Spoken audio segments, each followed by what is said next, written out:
પોરબંદરના લકડી બંદર નજીકનો જર્જરિત પુલ વાહન ચાલકો માટે બંધ કરવામાં આવ્યો હતો, જેને લઈને માછીમારો દ્વારા પુલ નજીક વિરોધ વ્યક્ત કરવામાં આવ્યો હતો। આ માછીમારો દ્વારા પુલ વાહન ચાલકો માટે ખુલ્લો કરવા ધારાસભ્યને રજૂઆત કરવામાં આવી છે। પોરબંદરના લકડી બંદર નજીક વર્ષો જૂનો પુલ આવેલો છે।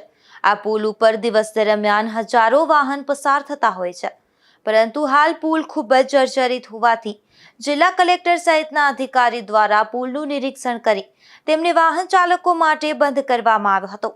આ અંગે પોરબંદરના માછીમારો દ્વારા આજે પુલ નજીક એકત્રિત થઈ આ નિર્ણય અંગે વિરોધ વ્યક્ત કરવામાં આવ્યો હતો અને આ જર્જરિત પુલ ફરી વાહન ચાલકો માટે ખુલ્લો કરવા પોરબંદરના ધારાસભ્ય અર્જુનભાઈ મોઢવાડિયાને ફોન મારફતે રજૂઆત કરવામાં આવી હતી।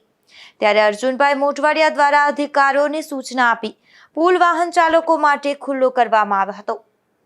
નિપુલ પોપટ સાથે અશોક થાનકી, ગુજરાત ન્યૂઝ, પોરબંદર।